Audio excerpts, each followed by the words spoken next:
નમસ્તે મિત્રો, દીર્ઘ educational classic ચેનલમાં આપનું ફરી એકવાર ખૂબ ખૂબ હાર્દિક સ્વાગત છે. મિત્રો, આજે આપણે ઝવેરચંદ મેઘાણીની સરસ મજાની વાર્તા જોઈશું. તો વિડીયો શરૂ કરીએ. ચાલો અમદાવાદ. આજે અહીં સ્ત્રી જાગૃતિની શાખા ખોલી છે, કાલે ત્યાં સભા રાખી છે, વગેરે વગેરે પ્રકારના સંદેશા છોડતું ભાસ્કરભાઈ અને કંચન બહેનનું જોડલું દૂર દૂરના શહેરોમાં ઘૂમી રહ્યું હતું. અને કંચન ઉપર ભાસ્કરે પોતાની સત્તા એટલી બધી જમાવી દીધી હતી કે કંચનની ટપાલ પણ પહેલી ફોડીને વાંચ્યા પછી જ ભાસ્કર આપતો. શરૂમાં થોડો વખત વાંધો લેતી કંચને અને ખુલાસો કરેલો કે તું ન સમજ બાપા, ન સમજ. એમાં તારા ઉપર કેક માણસો દુષ્ટ કાગળો લખી, લોહી તપાવનાર કાગળો લખી, તે બધા જો તને આપું તો તું ઉશ્કેરાઈને અડધી થઈ જા ને. પણ આવું બંધન તો વીર સુતે પણ નહીં રાખેલું. એકવાર પોતાનો કાગળ ટપાલમાં નાખવા દેતી વખતે જ્યારે ભાસ્કરે વાંચવા માટે ખોલ્યો ત્યારે કંચને લગભગ રડું થઈને કહેલું, હવે એ બેકોપના વખતની વાત સિદ્ધ કરવી રહી હઈશ. મને મારી રીતે તારું શ્રેય કરવા દે ને બાઈ. એ જવાબ ભાસ્કર તરફથી મળ્યા પછી કંચન વધુને વધુ બીતી ને કયા પ્રકારે ભાસ્કરથી છૂટીને અન્ય સ્નેહોના ઘર ભેગી થઈ શકાય તેના વિચારો કરતી. પણ ભાસ્કરની ઉઘાડી દુશ્મનાવટ કરવાનું સલામત નહોતું. ભાસ્કર એની ખુશામત કરે અને એ ભાસ્કરની કરે, એમ પરસ્પર ખુશામતને હલસે જે બેવની નાવ ઠેલાઈ જતી હતી. હવે કોઈ વાર કંચનની કલ્પનામાં અણધારી એક તુલના, એક સરખામણી ઊભી થઈ જતી. હું જ્યાં હતી ત્યાં જેટલી દુઃખી હતી તેથી હવે ઓછી દુઃખી છું કે વધારે? વીર સુતે અમુક વખતે અમુક પૂરતી સગવડ મને આપી હોત તો શું આટલું બધું પરિવર્તન કરવું પડ્યું હોત? વીર સુતે મને શાંતિપૂર્વક અમુક પ્રસંગમાં સમજાવી લીધી હોત તો શું મારું મન કૂણું ન રહ્યું હોત? ના રે ના, વીર સુત સાથેનો સંસાર તો કદાપી ન ચાલી શક્યો હોત. મેં કર્યું છે તે તો કર્યા વિના છૂટકો જ નહોતો, ત્યારે જ કર્યું ને હું હવે મુક્ત જ છું. એ તો હું ભાસ્કરભાઈને મારી સ્વેચ્છાથી મારા પર આ સ્નેહ અધિકાર આપી રહી છું, નહીંતર એ મને ક્યાં મારી નાખે એમ છે. એને તો હું એક સપાટે ઉઘાડા પાડી દઉં, પછાડી શકું. હું તો સ્વાધીન છું. મનને આવા હકોટા મારીને કંચન પોતાના જીવન પરિવર્તનનો બચાવ કરીએ જતી અને આ બધું પોકળ સાંત્વન સિદ્ધ લઈ રહી છે. તું તો હતી તેથી સવાઈ ગુલામ છે એવી કોઈ આત્મવાણી અવાજ ધરીને ઉપર આવે તે પૂર્વે જ કંચન નાનું બાળક બીજાની સ્લેટના લીટા ભૂંસી નાખે તેમ ભેજામાંથી એ વાણીને ભૂસવા મથતી. એક દિવસ ટપાલ આવી, તેમાંનો એક કાગળ વાંચીને મોં મલકાવતા ભાસ્કરે એ કાગળ કંચન તરફ ફેંક્યો. લે લેતી જા, તારું સામ્રાજ્ય તો બીજાઓએ સર કરી લીધું, તું રહી ગઈ. દોડ જલ્દી દોડ. પણ ભાસ્કરની એ વિનોદધારા એ કાગળ વાંચતી કંચનના મોં પર મસળતા લોહીના લેપને ન ધોઈ શકી. કાગળ એણે ફરી વાંચ્યો. ઘડીક મોં પર લોહી ઘસી આવ્યા તો ઘડીક પછી પાછું હતું તે લોહી પણ ઓટના પાણી પેઠે પાછું વળી જઈને એના ગાલની વિસ્તરેલી રેતાળ ભૂમિને ઉઘાડી કરવા લાગ્યું. જે કાગળ કંચન વાંચતી હતી તે અમદાવાદથી આવેલો હતો, એક સખીનો હતો. તેમાં લખ્યું હતું કે વીર સુત કંટાળીને નોકરી છોડી નાસી જશે અથવા તને સોતો આવશે એવી આપણી ધારણા ખોટી પડી છે. કોણ જાણે કઈ રીતે તારો બંગલો તો જીવતો બની ગયો છે.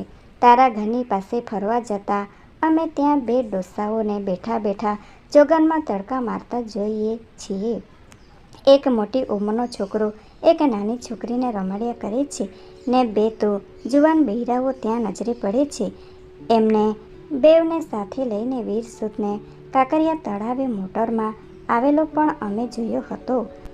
અમને લાગી શંકા ગયેલી કે આ બેમાંથી એકે જે સાડી પહેરેલી તે તારી જ હશે. પછી તો અમે તારા ઘરની ચાકરડીને બોલાવીને ખાનગીમાં બધું પૂછી જોતા જાણી શક્યા છીએ કે તારા કબાટો ને ટ્રંકો, તારી બેગો ને પેટીઓ ખોલી બધા કપડાં ઉપાડી જવામાં આવ્યા છે. વીર સુત પણ કોલેજના કામકાજમાં ખૂબ જીત પૂરવીને કામ કરે છે, તેથી સૌને કશુંક અનિષ્ટ થયું હોવાની શંકા પડી છે. એના વર્ગના છોકરાઓ પણ વાતો કરે છે કે વિજ્ઞાનનો એ પ્રોફેસર વનસ્પતિશાસ્ત્ર વિશે શીખવતો વૃક્ષોના કુટુંબ જીવનની સાથે માનવીના કુટુંબ જીવનની ઝીણી ઝીણી સરખામણી કરવા માંડે છે. આટલો મોટો આનંદ એ ક્યાંથી મેળવે છે? તારા પરના જુલ્મોની વાત ઉચ્ચારત જ એ ખીજાઈ સળગી ઉઠ્યો. તેને બદલે હવે કેમ એ પરવા કર્યા વગર સાંભળી લે છે. કોઈ કહે છે કે એના એક વિધવા ભાભી તારા ગયા પછી એ ઘરમાં એકલા રહ્યા હતા. તેની સાથે વીરનો સંબંધ સારો બોલાતો નથી. આ તો સહેજ લખ્યું છે. તારે ને આ વાતને શો સંબંધ છે? આનંદ કરજે ને જ્યાં જાય ત્યાં ક્રાંતિ કરજે. કાગળ વાંચી રહ્યા પછી મોની કરચલીને તંગ ઢીલી કરીને એણે ભાસ્કર પ્રત્યે કાગળ સામો ફગાવ્યો. ભાસ્કરે ટોળ કર્યું. આ લેતી જા. મારે એમાં શું લેવા જવાનું બળ્યું છે? મારે એ સાથે શો સંબંધ છે? એટલું બોલીને એ પાછી પેન્સિલ લઈ પોતાનો નવો કાર્યક્રમ કાગળ પર ગોઠવવા લાગી ને ભાસ્કર પોતાની બીજી ટપાલ પર નજર ફેરવતો સહેજ આટલું બોલી ગયો ને એની બોજાઈ મળી ગઈ તો શું ખોટું છે? આ જગતનો મોટામાં મોટો પ્રશ્ન જે એક બીજા માણસે ગોઠવાઈ જવાનો જ છે. જેઓ સરખા ગોઠવાઈ શકતા નથી તેઓ સમાજ જીવનને કાયમ માટે અશુદ્ધ કર્યા કરે છે. એ બોલતો હતો ત્યારે કંચન એની સામે તાકી રહી હતી, પણ ભાસ્કરે તો કાગળ વાંચવામાંથી માથું કર્યા વગર જ એ ડહાપણની વાત ચલાવી રાખી. સારું થયું, હું તો આ વાંચીને રાજી થયો. વીરસો જો ઠેકાણે પડી ગયો હશે તો તારો પીછો કે તારા નામની જૂથાજૂથ છોડી દેશે. આપણે એટલા હળવા ફૂલ બની જશું. તારા પર હજુ પણ એનો જે માલિકી ભાવ રહ્યો છે તે ટળી જશે. એક માલકીના હાથમાંથી છૂટીને એટલા બોલ કંચનથી બોલી જવાયા. પણ એ વાક્ય ભાસ્કરે કાં સાંભળ્યું નહીં ને કાં સુન્યું નહીં ને સુણી અણસુણ્યું કર્યું. બાકીની ટપલ એણે વાંચી, જવાબ લખ્યા. વાંચી લીધેલા કાગળો પોતે જાણે કશુંક રચનાત્મક કાર્ય કરી રહ્યો હોય તેવી ઠાવકાઈ સુઘડતા સફાઈથી સરખે ટુકડે ફાડ્યા. એક ફાડેલા કાગળોની ગુલાબી, વાદળી તેમજ સફેદ રંગની ઝીણી ઝીણી કચુંબરનો ડગલો પોતે એકાગ્ર દ્રષ્ટિ જોઈ રહ્યો.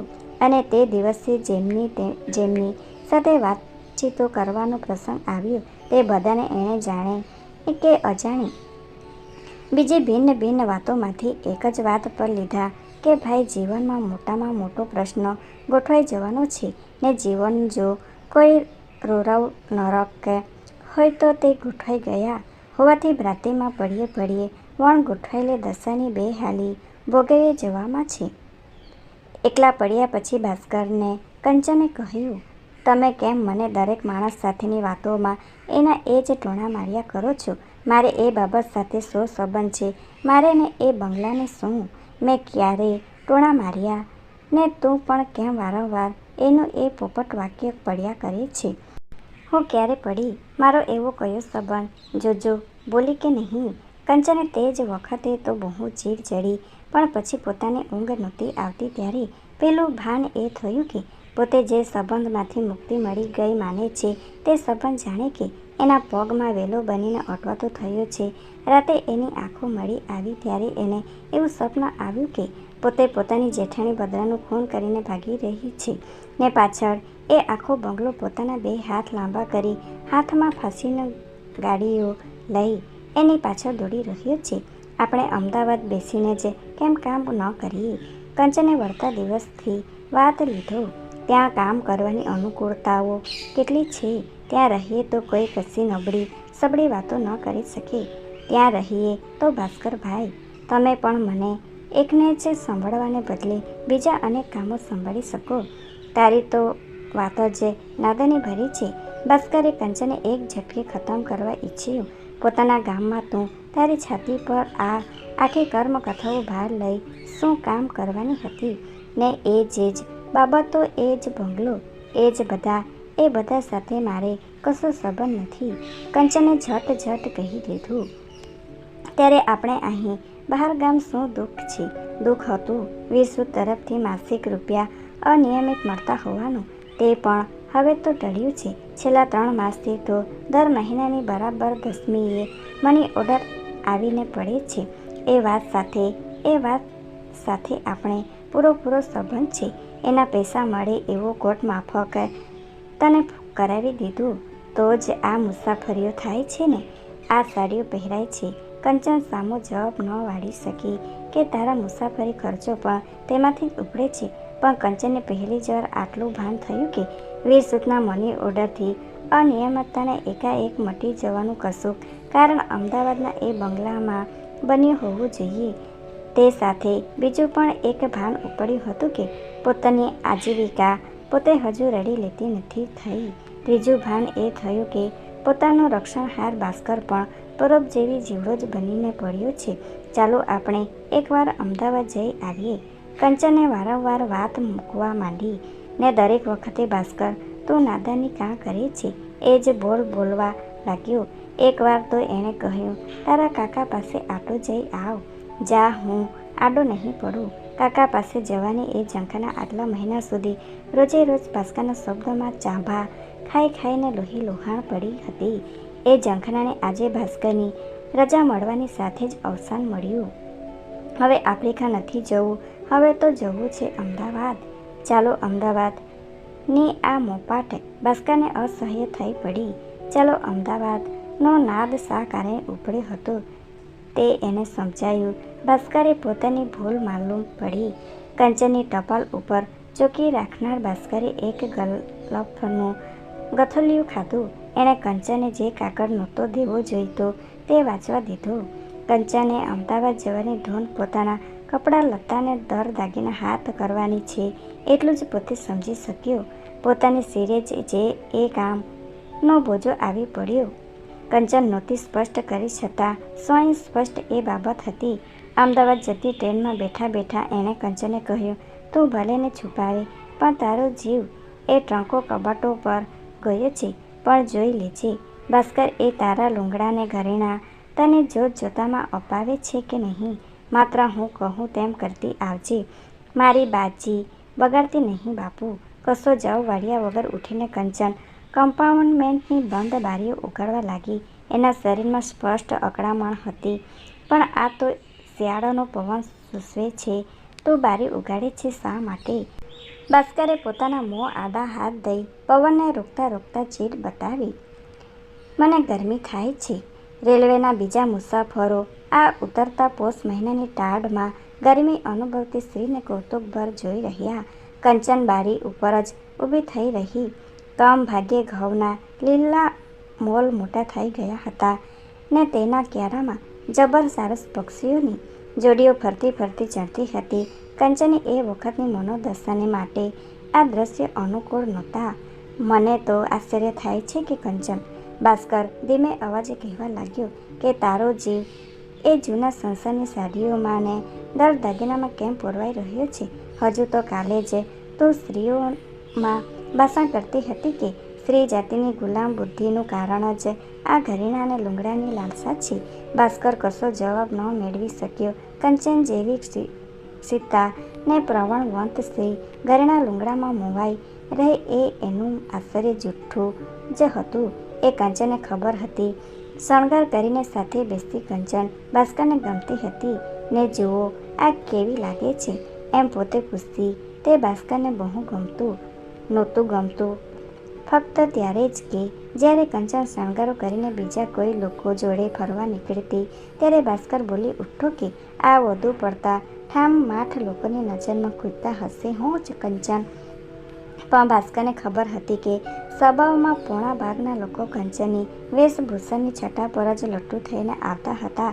એટલું જ નહીં પણ કેટલાક ગામોમાં તો કંચન જોડે પરિચિત થઈ જનાર કુટુંબો કંચનને પોતાના ઘરેણા વસ્ત્રોથી શણગારવાનો શોખ કરતા. સારા શહેરોના સ્ટોલ પર જઈને વસ્તુઓ પસંદ કરાવીને તેના બંડલો લઈ પગથિયે ઉતરતી કંચન પોતાની જોડેના કોઈને કોઈ સાથીને કહી દેતી કે એને જરા પૈસા ચૂકવી દેજો ને, હું પછી આપી દઈશ. પછી કોની મકદૂર હતી કે આનાકાની કરી શકે. એથી ઉલટું એ સાથી આવી તક મળવા બદલ પોતાને બળ ભાગી ભાની પૈસા ત્યાં ને ત્યાં ચૂકવી દેતો. થોડાક જ મહિનામાં આવા જીવોનો કંચનને થાક લાગ્યો હતો. તે સત્ય હતું. ભાસ્કરને એ સત્ય દેખાયું નહીં. ભાસ્કરનો માનેલો સાડીઓનો શોખ નહોતો પણ બનાવટીપણાનો થાક જ પોતાને અમદાવાદ તરફ લઈ જતો હતો એમ કંચન માનતી હતી. કંચન અને ભાસ્કર બેઉ જ જૂઠા હતા. કંચનના હૃદયમાં જે સળગી રહ્યો હતો તે તો વીરસુદ પરનો રોષ હતો. વીરસુદ ગોઠવાઈ ગયું એ શબ્દો ભાસ્કરના હતા. એ શબ્દો બોલી ભાસ્કરે કંચનના હૈયામાં ઈર્ષાનો હુતાશન ચેતવ્યો હતો. વીરસુદ ગોઠવાઈ ગયું એ ગોઠવાઈ જ કેમ શકે? એ તો અસહ્ય છે, અક્ષમ્ય છે. મારા પ્રત્યે આચરેલા અન્યાયો ઉપર વટની આ તો કિન્નારીખોરી છે. ચોરીમાંથી શિર ચોરી છે. મને બાળી ખાખ કરવાની જ આ તો બાજી છે. એણે જે આચરણ કર્યું છે તેનું તો લજ્જિત બનીને જગતમાં મોં છુપાવી દેવા જેવું જ હતું. એને બદલે એણે તો આખા કુટુંબને મારી પીઠ પાછળ બંગલામાં વસાઈ લઈ મને ઘા કર્યો છે વગેરે વગેરે. વીરસુદ પર લાગેલી એની રોષ ઝાડો આગળ ચાલીને બકરા પર, ગાંડી યમુના પર, દેવું પર, સસરા પર, મામા પર, અરે નાનકી અંશુ પર સુદ્ધા ફરી વળી. બધા જ લુચ્ચા, બધા જ પહોંચેલા ચૂપચાપ બેસી ગયા, રાહ જોઈને જ બેઠા હશે. Thanks for watching. Please subscribe my channel. Thank you.